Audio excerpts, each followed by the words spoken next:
Hello, my dear students. How are you all? I hope everyone is doing good. So, let's start our today's class. Class 5. This is the syllabus of social studies for your annual examination.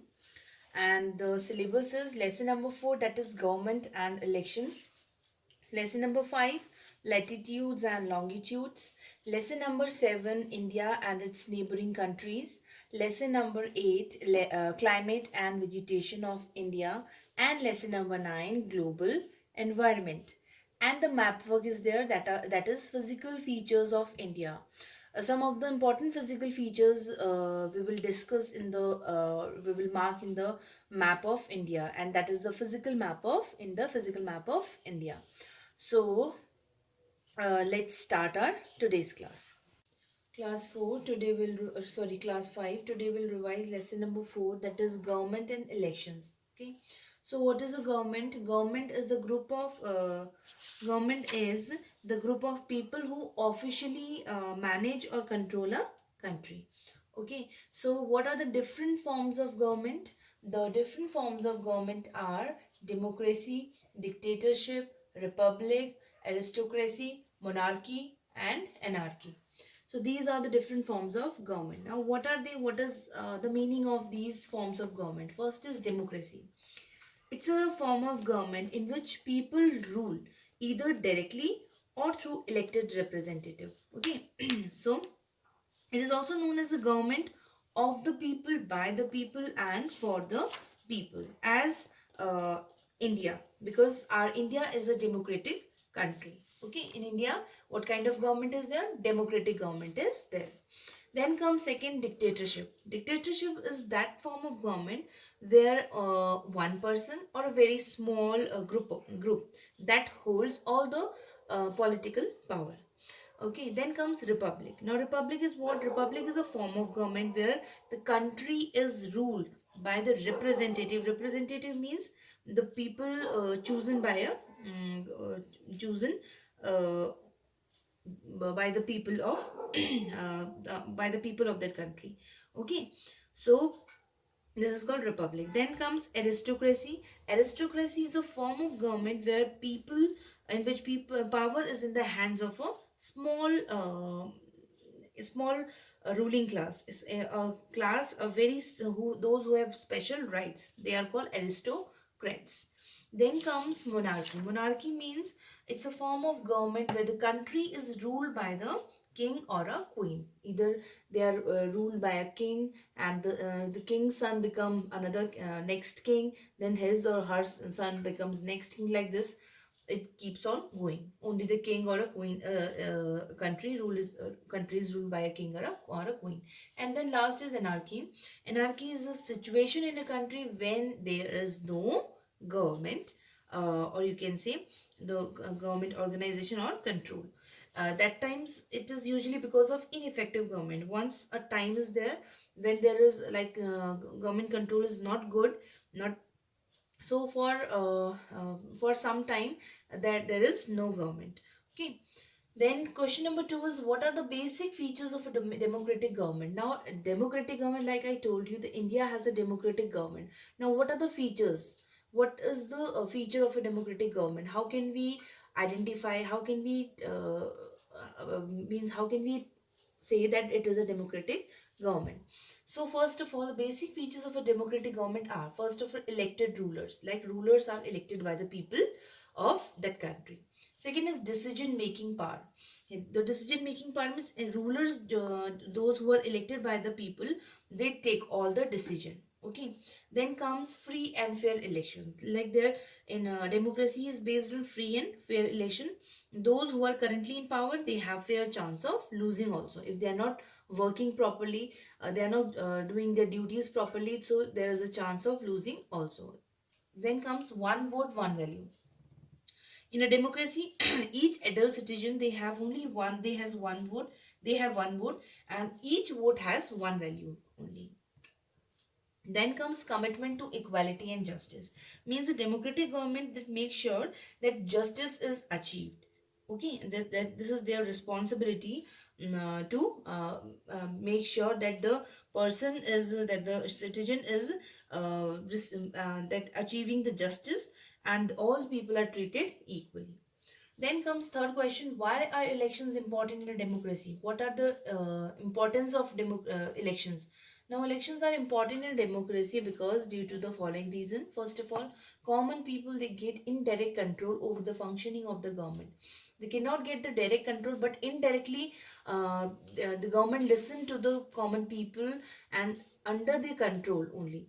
Okay, they work. Okay, then second is elections give responsibility to all citizens. Just because of election, it gives responsibility to all the citizens for the development of nation. How? For the development of nation, by choosing the right candidate. Then third, election provide an opportunity to people to express their displeasure. If the people is not happy, they are not happy with the person, then election provides an opportunity to change the person. Okay, to it provide, it is not necessary that once the person is chosen, the next time that person is only be elected. Okay, so these are the reasons for the importance of elections. Your next question is on the physical map of India. Mark the following physical features. So you have to be ready with the physical map of India and you have to mark the following physical features. Now, what physical features you have to mark in the on the physical map of India? So first is Northern Plains, then Thar Desert, Aravali Range, Malwa Plateau, Chota Nagpur Plateau, Vindhya Range, Satpura Range, Deccan Plateau, Nilgiri Hills, Cardamom Hills, Western Ghats, Eastern Ghats, Western Coastal Plain, Eastern Coastal Plain, Arabian Sea, Indian Ocean, Bay of Bengal. Now these are the water bodies. Three water bodies are also there, and the physical features are you have to mention it. You have to mark it on the physical map of India. So let's start. Class, in the physical map of India, today we will fill the physical features of India. Okay, so let's start. So just see, this is the physical features of India we are going to fill in this map. And I have drawn few outline also. You also have to draw the same. First draw these outlines so that it will be easy for you to mark the physical features of India. Okay. Starting from here at the top, this is what this is Northern Plains. That is why I have made like this. This is Northern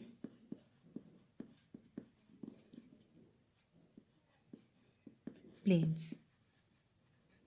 Okay, Northern Plains. And after this Northern Plains, this area, can you see this area? This is what?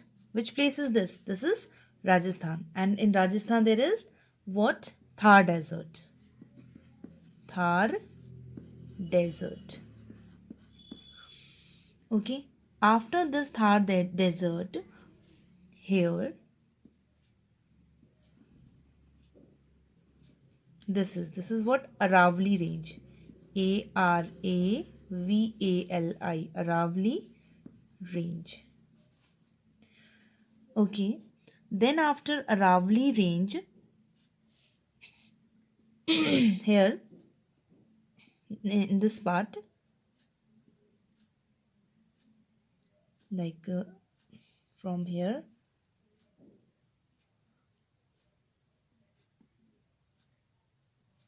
again I will draw the outline.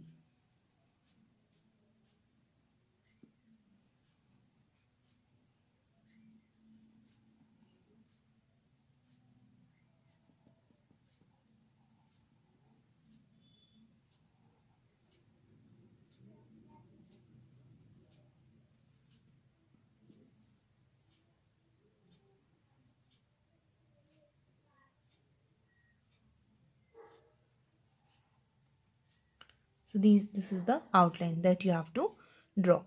Okay, now after this outline, here, just here is Malwa Plateau. Plateau.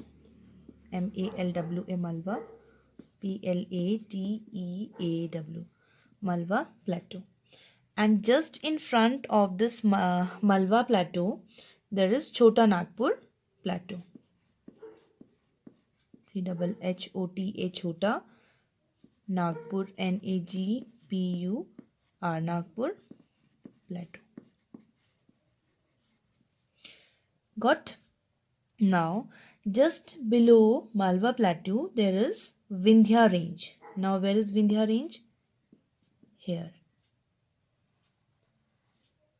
This is Vindhya Range. And just below Vindhya Range, there is Satpura Range. Satpura Range. Okay. Now, as you can see in this video, here this is Western Ghats, and these are Eastern Ghats. And where these Western Ghats and Eastern Ghats meet, this is called Nilgiri Hills. Here, this meeting point is called Nilgiri Hills. Okay. And now this is Western Ghat. Beyond these ghats here, this is water body. Between water body and Western Ghat, this is what Western Coastal Plain, and between this water body and Eastern Ghat, here this is Eastern Coastal Plains. So this is Western Coastal Plain and this is Eastern Coastal Plain. Now here at the very bottom, this is Cardamom Hills. What is this?